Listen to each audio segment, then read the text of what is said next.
This podcast is a quest for well-being, a quest for a meaningful life through the exploration of fundamental truth. Enlightening ideas, insights on physical, mental, and spiritual health. The inspiration is love. The aspiration is to awaken new ways of thinking that can lead us to a new way of being well. Welcome to Body, Mind, and Soul Healing Conversations.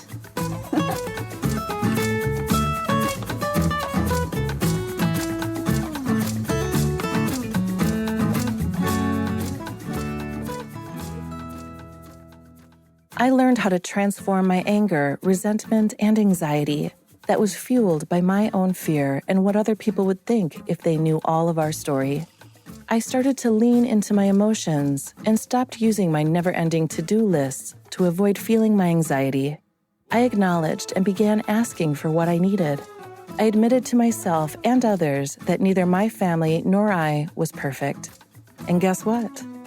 The more I leaned into discomfort, the more freedom from anxiety I felt. Valeria interviews Gina Nelson.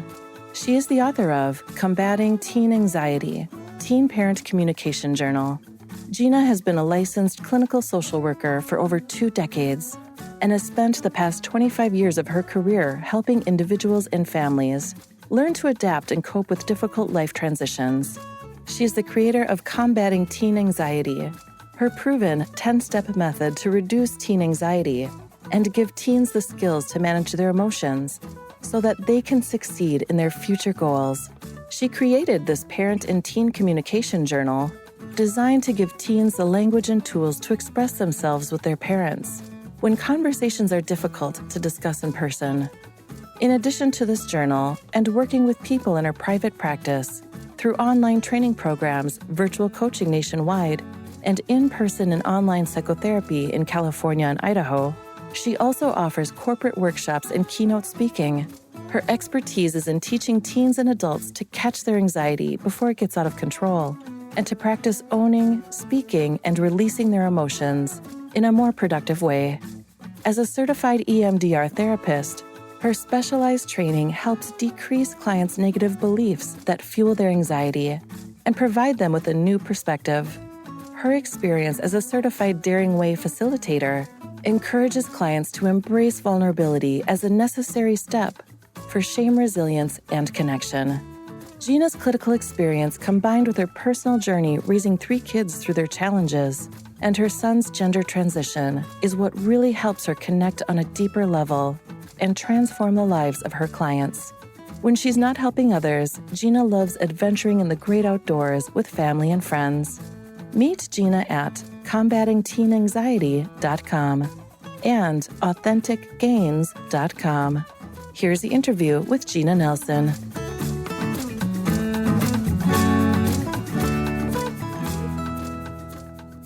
In your own words, who is Gina Nelson? Well, I would say I'm ambitious, I'm faith-filled, striving for authenticity, and really passionate about helping others. What's not to love about that? Helping others. I get that a lot when I ask the question of the purpose of life. That's one of the answers I get over and over and over again.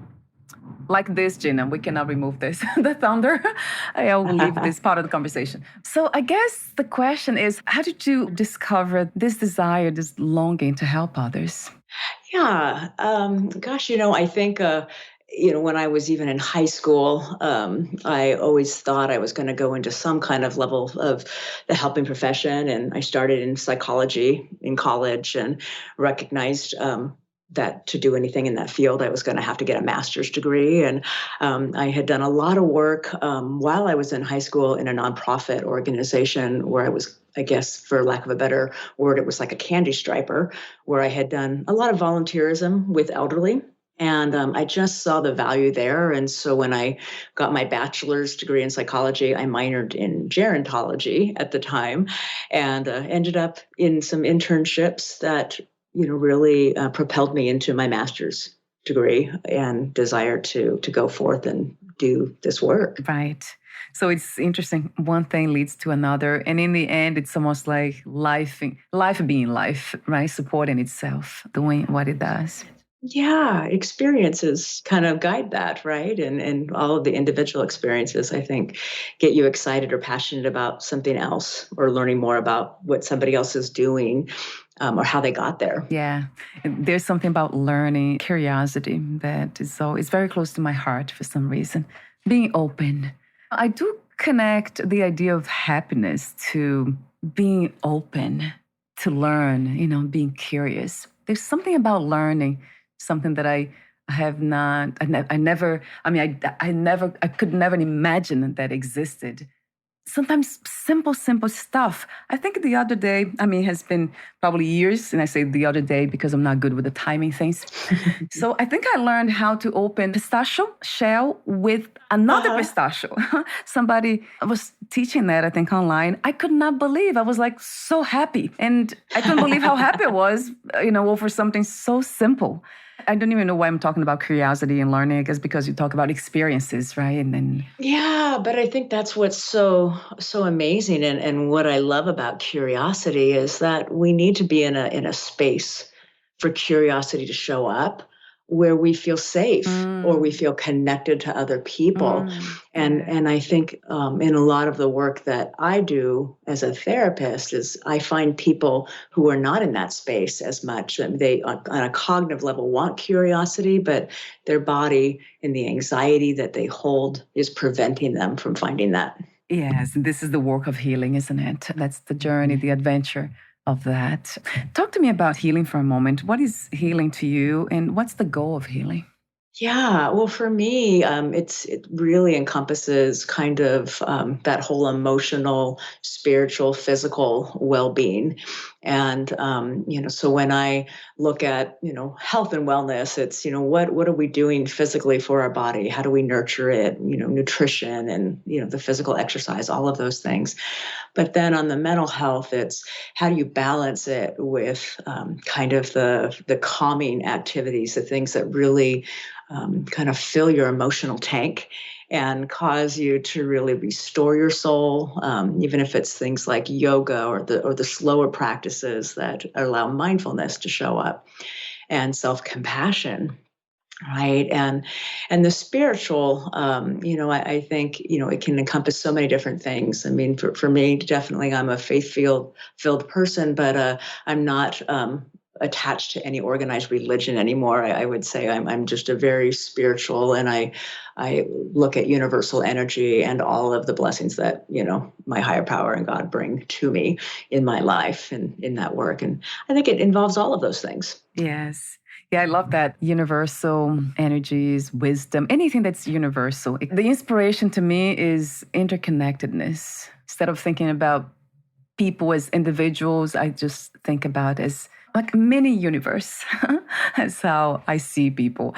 And a lot of times, of course, that's from the spiritual perspective. But then when it comes to the human perspective, I like seeing people as children, including myself, as the body, mind. That kind of, I don't know, it makes everything lighter immediately. It's a much more playful, and I become a lot more, parts of the mind becomes more compassionate towards. I love that. I love that because in so much of the work I do in my practice with, high achievement driven women, I find that being able to lean into play and rest and creativity are really a big struggle. And it's almost like society somewhere along the line taught them that was not a value that we should lean into. Yes. Sadly, right, Gina? Sadly. Yeah. Because what we want is that balance, right? And I just talked to somebody else about dynamic balance. And balance is dynamic. It's a dance. It's this movement. I guess this is a good time to ask you the question about why did you choose to work with teenagers? Is that what you specialize in? It's a piece of my specialty. I would say a greater majority of my clients are anywhere from 18 and older. My teens are probably anywhere from about 14, 15, to the 18 range. And, it was kind of by default. I'm certainly, I've Yeah. raised three teenagers myself, and they're all adults now. And walking through that, I really wish I had the right answers or the guidebook. I just, I did the best I could and, asked for Yes. Oh forgiveness my later, God. Yeah. I think. But, in my work with my parents and the adults, I started seeing so many kind of adult kind of like mother hunger bonds and just kind of the distress there in those relationships. And so it went so far back into childhood for so many of my adult clients. And so as I was looking at that, I thought, gosh, what if we could grab these young girls when they're teenagers, when all of those negative beliefs are kind of coming to fruition, where they don't really understand their bodies and their emotions and they're all over the place, and teach them what's okay and how to accept themselves and understand self-compassion and all of that. And so I felt like after catching people in their 30s and 40s when they had to go back so many years, it was kind of this idea of how could let's start younger and give them a better chance at not needing to be in therapy the rest of their Wow, lives. that's a brilliant idea. Brilliant. And yeah, that's what we Right? need to start earlier. And that's beautiful. You, as a mother, as a therapist, you're doing this work.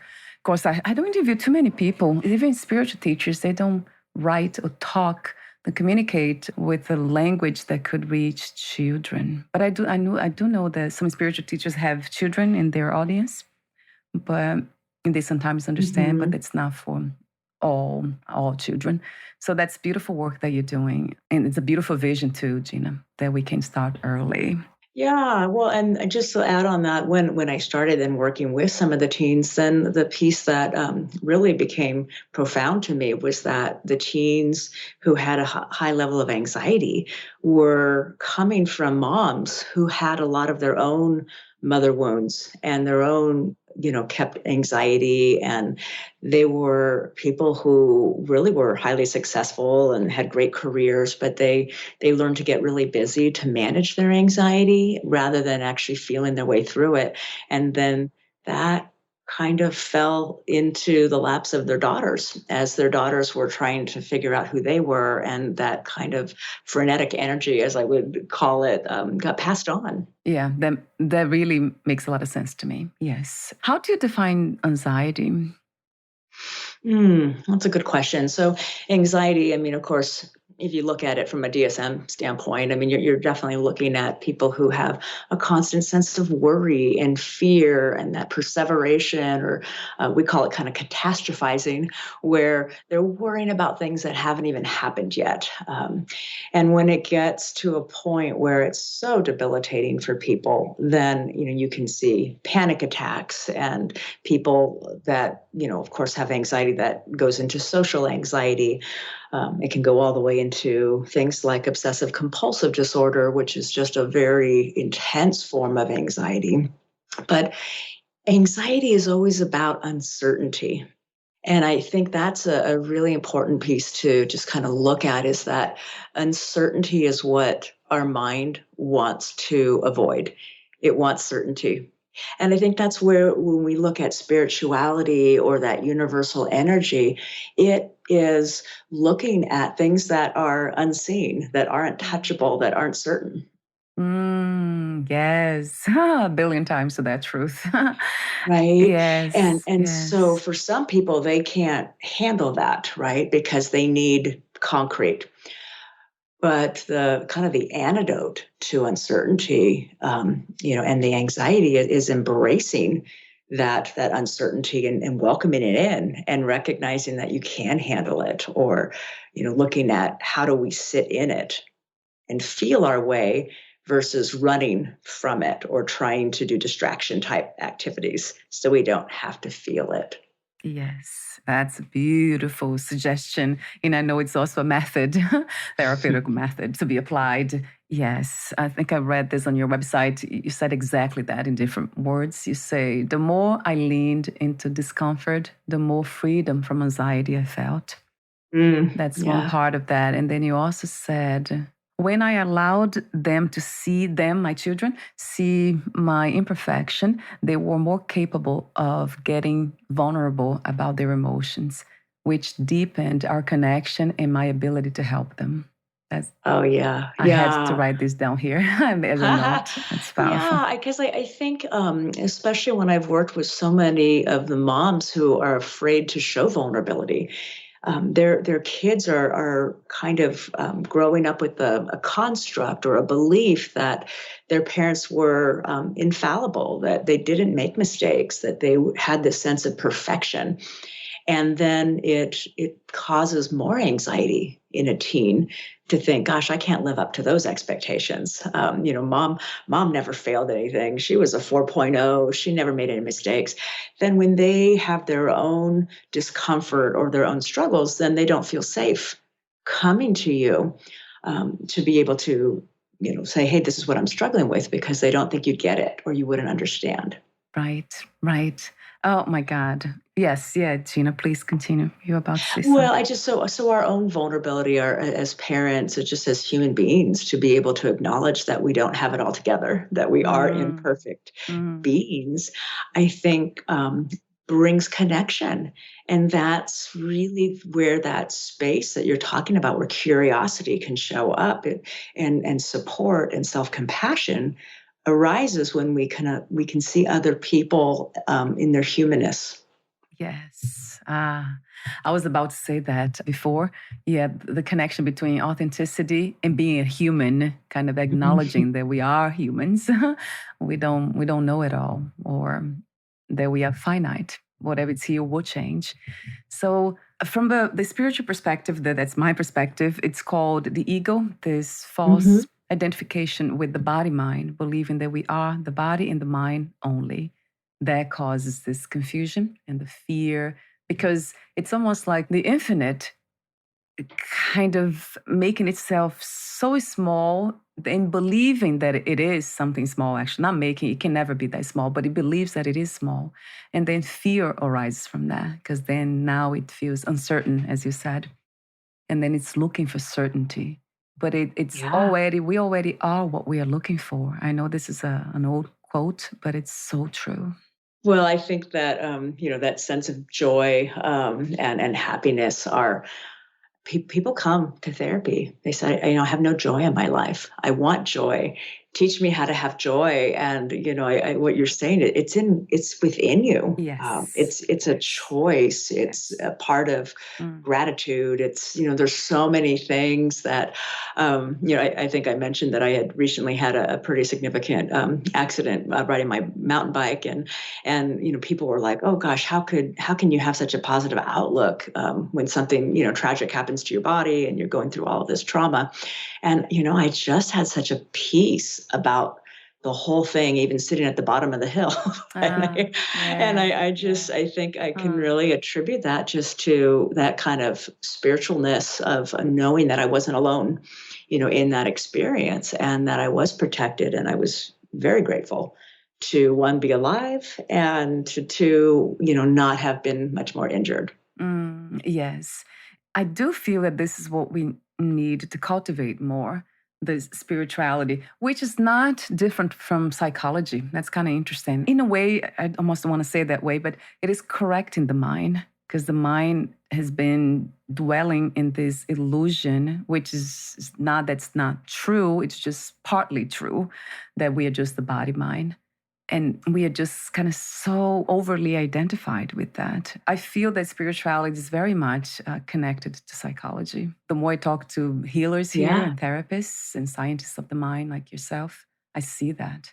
Like, wait a minute, we all come to the same understanding in the end. We're all looking for truth. We're all looking for peace and happiness, ways of enjoying, right, this experience, the human experience more. So whatever takes us there, but in my case has been the path of spirituality. Although I have done some therapy, but very shortly, I think it was for a week even, that for some reason spirituality has been my path.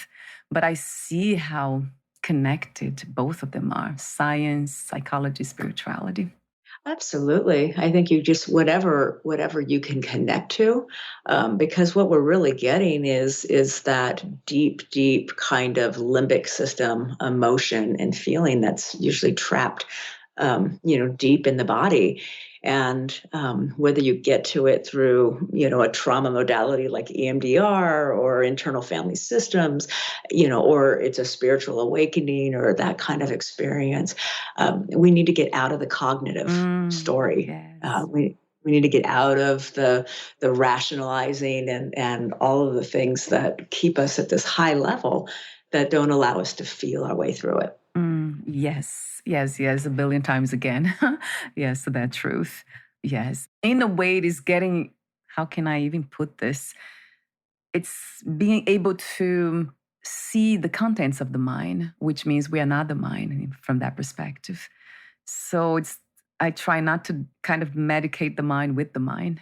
And I'm able to see that something here watches the mind, what the mind's saying, the thoughts, the memories, the feelings of sensations. So there's something here it's not the experience. It's having the experience, but it's not the same as being the experience. So it's very close. It's almost you cannot separate them, but they are not exact the same, because one is finite and the other one's not. It's always here, never leaves you. That's my practice. Has been very interesting to realize that there's mind and then there's consciousness or God or infinite intelligence, spiritual intelligence, whatever we want to call it. So they are not the same, because the mind keeps changing, but there's something here that never changes. It's always here. Yeah, well, the mind just wants to, again, find that certainty and find the solutions and the answers. And again, sometimes the answers are within, as you're describing. Oh, and yes. Right. And, in my line of work, we differentiate the difference between what we call explicit memories and implicit memories. And so the explicit are the things that are in our conscious mind. They're the actual recall of childhood.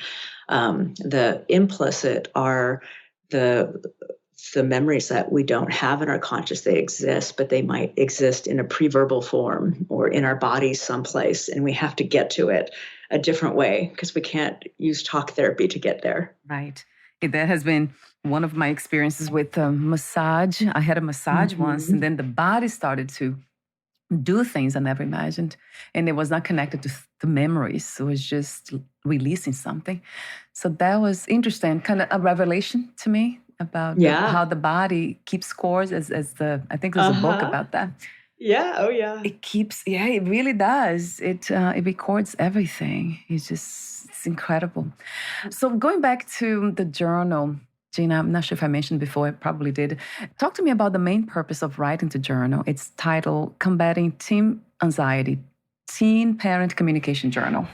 So what I found in the work, again, I have a whole training program that I kind of developed first, and the journal was kind of a secondary piece to that program. And what I found was that, if you put a teen daughter and their mother in a room together, the teen daughter's not just going to open up and start verbally talking about, something that's real intimate or, a relational struggle, or even about something that happened with a boyfriend or a partner or, identity or whatever that is. And so most of the teens didn't even know how to identify the feelings and put verbiage to it. They had a very minimal vocabulary of feeling words, which I might add most adults do as well. Yeah, true. And then, and then when you ask them to identify it in their body, like where does that feeling exist? They couldn't do that. And so when I created the journal, I wanted to create a safe space so that essentially I could teach just, some real basic things about vocabulary and also places that lands in a body. And then from there, be able to give the teen an opportunity to kind of just have a journal entry. And it starts with really kind of positive intention words. So for instance, the first thing it would say is, from the teen's perspective, I trust that it wasn't your intention to. And then it allows the teen to kind of fill in the blanks, which sets mom or dad or whoever the parent is up for a place where they're not going to be in a defensive. And then the teen can say, I feel, and use the feeling words to really kind of help understand and bring some context to that. And then when we look at, when I'm feeling this emotion, my body feels this sensation.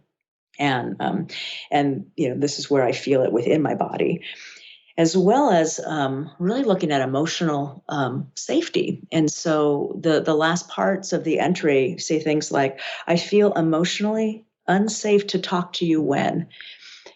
And it gives some context that, if, let's say, mom is rolling her eyes or she's multitasking and not really present, and her body language tells the teen, you're not present, that's emotionally unsafe for that teen. And so if the teen can actually verbalize that and put that in some writing, then what the goal was is to be able to leave that entry someplace safe where mom or whoever, the parent is, could actually pick that up. And then mom or dad's entry looks just like the teen's, except it's from the parent's perspective. And it goes right back to the teen. And so it's just a way of kind of opening up communication and getting some of the emotions and thoughts that are so hard to say verbally. Yeah, it's teaching parents and children to have difficult conversations, isn't it? I call it deep conversations, but absolutely. But that's, people are afraid of difficult conversations, right? And the harder work is being able to take accountability and to apologize and recognize when there's been some kind of a breach in that relationship that needs repair. And since a lot of parents don't have those skills because they came from families that, avoided conflict or avoided talking about emotions. So whatever that construct is for that parent, that's what they're bringing into their relationship with their teen. And this just gives them both some tools and ways to kind of get some basic communication started. Yes, how wonderful, Gina. That's what I thought. I think I mentioned off record when I was reading about the 10-step process. I thought about how we could use this, all of us, not just teenagers. But then, sure enough, this is the purpose, right? Yeah. When I created the training program called Combating Teen Anxiety, my intention was to help parents know how to relate to their teens. But what I really kind of the underlying learning was that a lot of these parents weren't necessarily the ones that were saying, sign me up for therapy. I want to work on some of my childhood stuff. Yes. They were the high achievement. They were the doctors, the attorneys, the engineers, the people that had successful careers, and their worthiness was attached to their identity in their careers and who they were.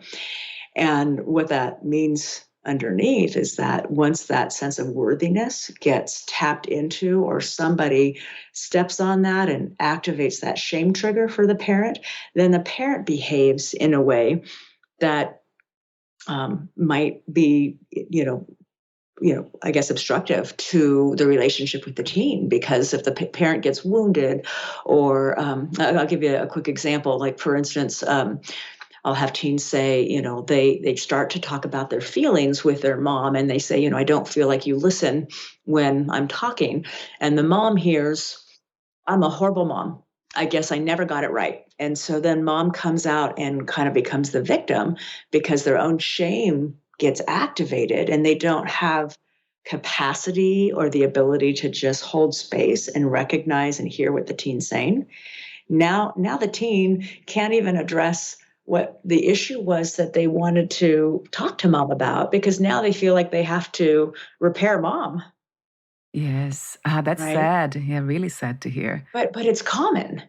And I it think is, right, that's Gina? what's Wow. so sad is that it is pretty common. And I see that so often, but that's just because shame is getting activated in those parents. And so this program not only helps the teen learn about mood regulation and how to, kind of combat that or that anxiety and catch it early, but it also makes the parents have to kind of go, wait a minute, what are my own triggers? How am I modeling this process for them? And so it's really kind of a parallel process for both the parent and the teen who are doing the program together. Yeah, that's really wonderful. And coming from you, we talked earlier also about having the experiences. So you went through this process in order to create a program like this from your own experience, which is really, really, to me, from my perspective, is much deeper in a way because it's authentic and it's deeper because it has this flavor of realness, of I've been there, I've done that. Mm-hmm. Right. What is the difference? I heard that before, but I forgot. So for clarity for the audience too, what is the difference between feeling shameful and feeling guilt? Oh, yeah, great question. So, guilt is something that you did. Like I said something I shouldn't have. I called somebody a name, I did something, and I feel guilty about that. But I can go back and I can take accountability for that, and I can fix that and kind of repair that and make different choices. Shame says, I'm bad. Like I'm all bad. My entire being is bad. There's nothing good about me because I did this thing. And and how that, like I'll say, will show up in some of my, let's say, teens who are high perfectionistic, really high achievers, got to have that 4.0, GPA. They fail or they have a fear of failing, let's say, a calculus test, and they study and study and study, but they still have this kind of obsessive thought that they're going to fail. And then or even if they don't get an A, let's say they get a B and it's still fantastic and whatever, but in their mind, that is so devastating that you're a failure. You're a horrible person. You're never going to get into any college. Nobody's ever going to want you. And they spiral into this real shame storm of all of these really heartfelt negative beliefs about self. That's shame. What is the cause of that? Well, so shame is usually, if you look at it developmentally, it's showing up around age 4 in our development when I like Erickson's stages of development, but it's really kind of this autonomy versus shame is kind of the struggle at that time. And so if you kind of think about, let's say as a 4-year-old, you're playing and you do something nice for, say, your sibling, and mom or dad say, great choice, good job. That was a good choice. You're a good girl or you're a good boy. That results in somebody having a better self-esteem. But if the child does something and they're looking for approval and they either get some verbal response that was completely a shock, not what they were expecting. It's, degrading to the child in some way. You're a bad child. What a bad little girl you are. Those kinds of things start at a very young age. And so when shame is developing that young in our life, we've developed this kind of negative belief or construct that says, I'm bad. I'm not good enough. I'm not seen. I'm not heard, whatever those are. And then we look for our world to confirm that moving forward. Well, I've been through a lot of trauma, childhood trauma, of course, that affected the personality here too. But I remember being very aware of that. I mean, it was later on, almost at 37, doing something about it. But I still see this in people around me, like my family members, they're old people, 60s, 70s, in their 70s. They're still kind of behaving like they're a traumatized child. Yeah. Well, I mean, I've worked with 80-year-old clients in my practice. Wow. And I mean, if you don't do anything with it, it stays with you. So it's really that repairing the emotions of the wound at whatever age that was. Yes, being open to it too, right, Gina? We need to be open to healing. Some people, I don't know why. I keep asking that question. Why some of us are very open to explore the inner self and, become this kinder, loving person so we can help ourselves and others. And some people, they are not aware of their own, let's say, suffering. Because that's what I see really when I see those behaviors. I see pain, I see suffering. Yeah, I know, and you can see it, and I can see that certainly as people in the healing profession. But I think you just have to remember that whatever the wound is, I mean, let's just say as a child, the message was very loud and clear. We don't cry, we don't show emotion, toughen up. We don't address these things. You just keep moving forward. If those messages were what your family taught you, then you grow up believing that, it's not okay to be vulnerable. It's not okay to have emotion or to explore some of these things. And then protector parts show up that says, I don't need that. Like, I don't need anybody. I don't need people in my life. I'm good on my own. I can trust myself. I can't trust others. So we develop a personality off of those kind of family of origin beliefs. And yes, sadly. yeah. Thinking here. And that's why I do this. I love these conversations and promoting these messages and sharing them because, it's needed. I see that from my own small world, my family and friends. I wish they could be more interested in healing. But we cannot force that process. I know. No, but I think that's the other part. I mean, even in part of my training, I mean, one of the things that we recognize is the letting go process in one of my modules, and it's really kind of the reconcile of you can do the healing. And if you're the one here doing the work, you also have to recognize that as you start to change your behaviors and set stronger boundaries with a family system that isn't ready for that, they will balk at that. They will try to bring you back into those old behaviors and those old patterns because that's what's familiar. They're used to it. It's almost like being used to pain. It's kind of a contradiction. It doesn't make sense to me, but it's fascinating how we can get used to it. Pain that is familiar. Talk to me about, I want to go through the 10-step process. Some of them caught my attention a lot. Mm-hmm. But before that, you mentioned earlier, you're a certified Daring Way facilitator. So how does it work, Gina? Yeah. So Brene Brown, those who know her know all of what she does, but she has a curriculum. And many years ago, she created this curriculum called the Daring Way and trained and certified licensed clinicians and also coaches to get certified in basically doing kind of this shame resilience work that paralleled really two, it actually paralleled The Gifts of Imperfection, which is one book, Daring Greatly, which is very well known for kind of identifying the shame and walking through and into kind of the arena analogy. And then the Rising Strong book that she wrote, which was about after you kind of fall and get back up.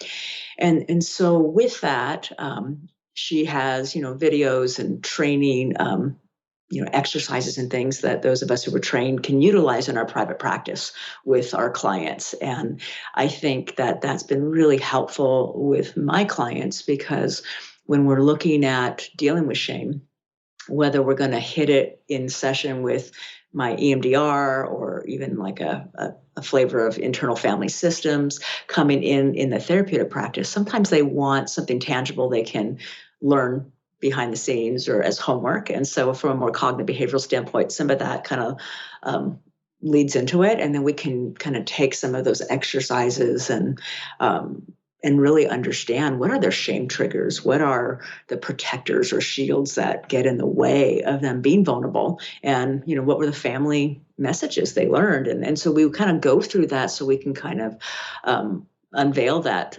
landscape, if you will. Oh, wow. So it's getting deeper into it, the landscape of shame. How amazing. Really, right, exactly. And so it's so that's part of the work that I get to do as a certified Daring Way facilitator. Yeah, how wonderful. I love it all.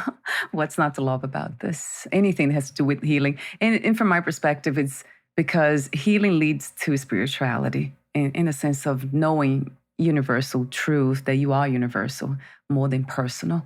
So I guess that's what excites me. And it seems like that's why this is a calling. And I feel very much, I call it even sacred. This is sacred work. This is a sacred conversation because it's leading us to a place of peace, inner peace. Love that. So thank you again, Gina, for doing what you do. I have to say this again here because it's something that's very close to my heart. And the reason why is, from the human experience, because I have been through a lot of traumatic experiences in the past. Mm-hmm. And that kind of informed a lot of my experiences in the sense of not being joyful, not wanting to be joyful. That's even worse than not even knowing what joy is. But something, my heart wanted to express that joy that was in it that it could recognize, but the body mind would block it. There's like the protector, as you say, something was just kind of the gatekeepers was trying. Yeah. Oh, it was most like I was in my own prison. That's how I see it. Sure. I get that. Yeah. So it's liberating to just going through all the healing work that I did through spirituality, and then seeing now people like you and so many other people doing this work, like in their own way, kind of open this up and letting people kind of see the blocks so they can let go of them. And maybe that's why one of the 10-step process combating teen anxiety is an online course I want to mention, available on your website, authenticgains.com. The one that caught my attention immediately was the number 9, the art of letting go. My eyes went to it. So talk to me about that a bit more. I know you mentioned earlier. Yeah, exactly. We were just kind of talking about that. So again, when we learn to kind of regulate our own emotions and kind of change the dance, if you will, in the family system, the other members aren't really going to sign up for this and say, "Oh, that sounds great." Yes. Like if you're supposed to be the enmeshed daughter and now you're saying boundary, mom's not going to love that. But what we're recognizing is that, some people aren't going to make the changes. And if it's healthy for us, then being able to recognize some of those boundaries also means that there might be a grief process attached to that. Yeah. And so when I say that, what I speak of is, for instance, let's say, so my mom's passed away now, but my mom had a lot of anxiety herself, and towards the latter part of her life, used alcohol as a numbing mechanism. And as I became an adult, my first thing was pull away, push away, be angry, do all of those things. And in the art of the letting go, it was recognizing that you could still love somebody in your family for all of the good that they are, and also set really clear boundaries for what was okay and wasn't okay for you. Yes. And also be able to still live in the integrity of who you are as a human being. So, like, for instance, my integrity as a daughter was, to not be, an unkind or completely disconnected person. Connection was important, but I needed boundaries for the level of connection that I could have with her at that point, especially when she was drinking, and I didn't want my kids around that. So there were boundaries as to what that looked like. But the grief process in that letting go really came in the part of being able to look at, is she doing the best she can? And, given all of the coping mechanisms she has and the inability to address some of the things that, I would love her to address, but given those coping mechanisms, is she doing the best she can? And if I were to believe that, which is part of Rising Strong and some of the work that Brene taught me, but if I were to believe that she was doing the best she could, what would I have to grieve about who she could never be for me? And I think that's probably one of the most profound, most powerful messages, is that as whether you're a teenager, looking at your parent and saying, gosh, they never get this right. They never do X, Y, and Z. There's pieces of that you might have to grieve. Like, for instance, I work with a lot of teens who, have different value systems, again, with their parents with regards to even sexual identity or gender expression, gender identity. And if that doesn't align with the parents, there might be a grief process that child, whether they're a teen or an adult, is going to have to come to reconcile that they may never come on board, and they may never accept and love you the way that you need for them to. But that's part of the grief process for you to be able to let go. Wow. That is a profound message. Wow. So basically letting go of the constructed ideas we have how life should be, isn't it? It's almost like this idea that we have that we can control reality. We can control how people behave and the outcome. Absolutely. And it goes, both ways, because when I'm working with the parents, they have their expectation of who they believe their child was supposed to be, what their career was supposed to look like, what their marriage was supposed to be. Yes, They have for sure. expectations, right? Yes, I'm sure. And if anything doesn't look like that, right? Or if a child, for instance, I work with some parents who are really just struggling to separate from their adult college students. They want to control everything. They want, they're like, they're not doing this. They should be doing this. And I said, well, you have to also grieve that they might not get it together. They might not finish their college degree. That might not be their path. And if that is not in alignment with the construct or the expectation that you have or that you need for them to be, so that you can share your story with other people about how successful your kids are, Yes. Whatever it is. And I say that with laughter because, sometimes it is about what other people are asking and, how are your kids doing? And, and that could be a grief process too, for a parent to say, gosh, I would have loved, this was what I thought was going to happen, but in reality, I'm going to be really vulnerable. This is not what my life looks like. My kid has taken this path, or they made these different choices. And I'm just really trying to come on board and recognize and acknowledge it. That's more of the grief process and the awareness of leaning into the vulnerability there. Yes, which is very much connected to authenticity. Just being, in a sense, it's being adaptable, being flexible, isn't it? It's accepting reality, what's happening, the way it is happening, without trying to change them. Although some people believe that there's a contradiction there, that we must do something if we see that our children are not kind of developing in the right direction, or in a sense that they could hurt themselves, then we have to do something. But I think they are situations, right? These are specific cases. Yeah.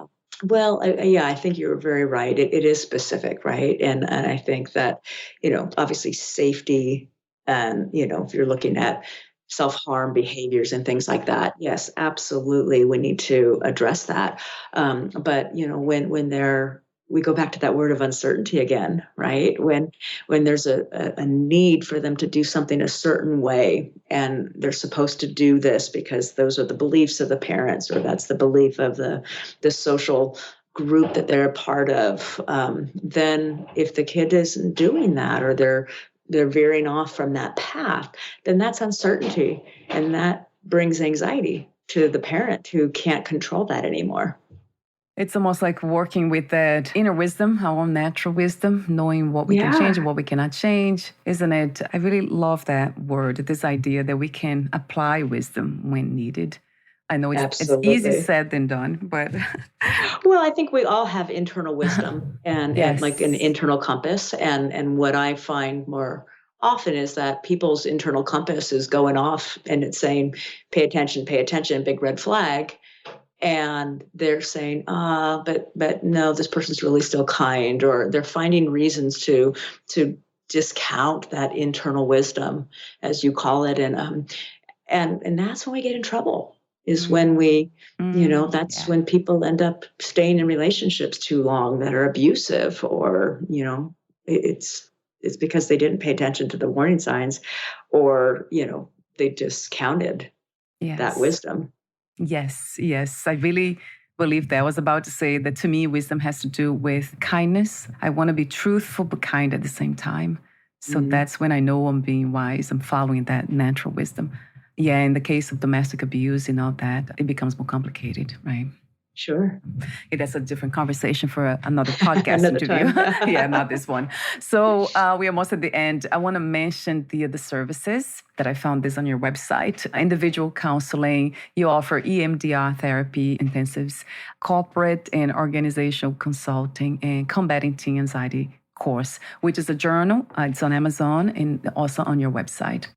Yeah, so there's two parts, just to be clear. The journal is its own thing. And if you go to the www.combatingteenanxiety.com, I have a free mini course there for parents, and it's a three-part kind of a smaller version of the bigger course that it gives you just kind of a flavor of some of the things that you might learn in the larger course, and then you can access the teen journal and all that from there as well. That's wonderful to know. I didn't have that website here, so now I have it. Combating teen anxiety. Teenanxiety.com. Yeah. So I'm going to write it down. So I'll have those two links on the podcast profile, Gina. I'll have the authenticgains.com and combatingteenanxiety.com. So both of them will be there. And let's see, before we say goodbye for today, is there anything that you left unsaid? Any questions that I didn't ask?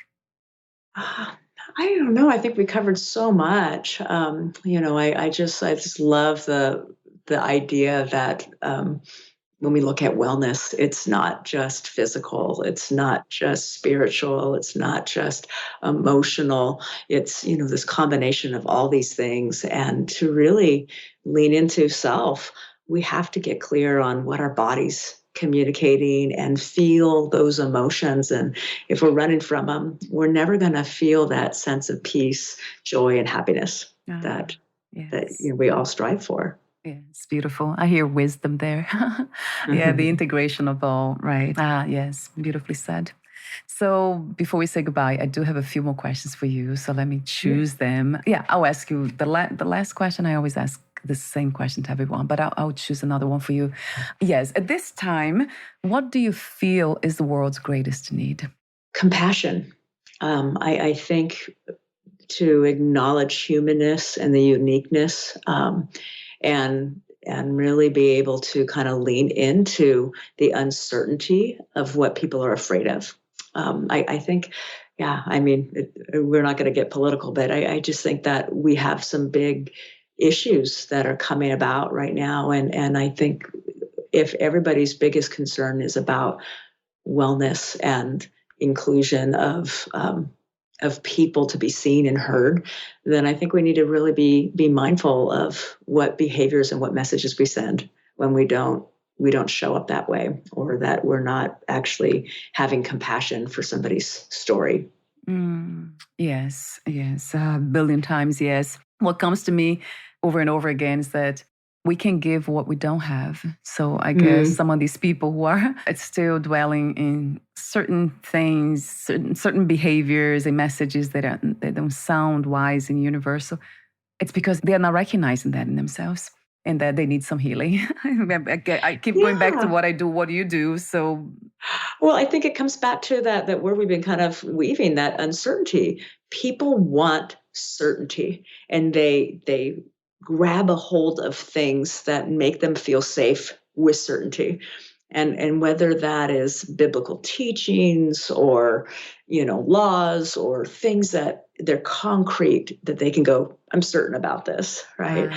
Yeah. But what I'm saying is that uncertainty is the space around that. It's that space where spirituality lives, that says, I can't see, I can't touch, it's not tangible. But I know, it's here. But there's a knowing, and there's also, a sense of a story of getting to know people that we don't really spend a lot of time with, that are outside of our oikos of a sphere of reference, and to know those stories and to know humanness might, I think, go a long way in compassion for others. Yeah, I love that, Gina. Thank you for saying that.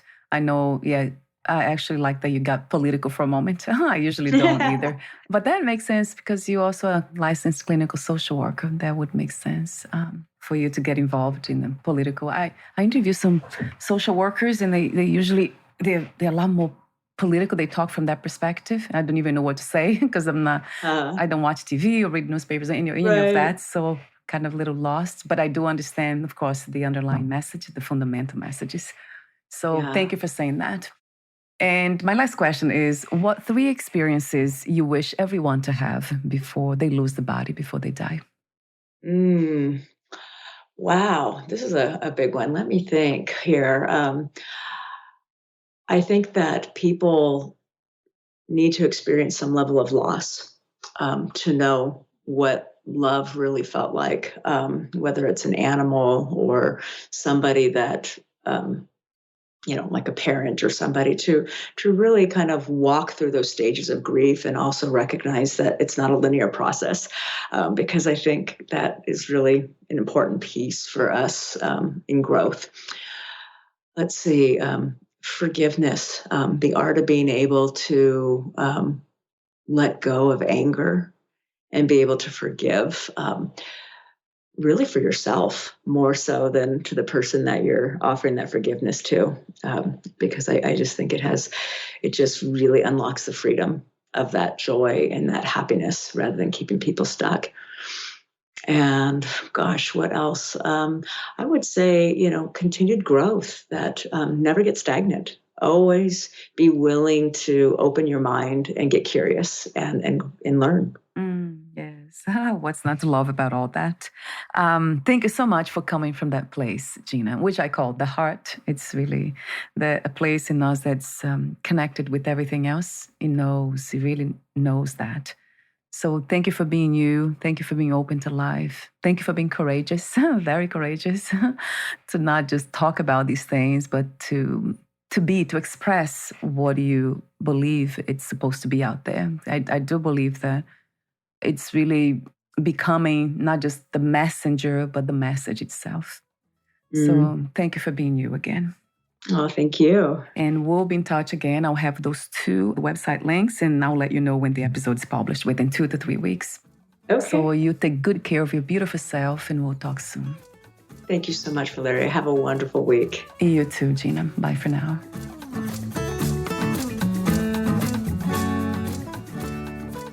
Thank you for listening. To learn more about Gina Nelson and her work, please visit combatingteenanxiety.com and authenticgains.com.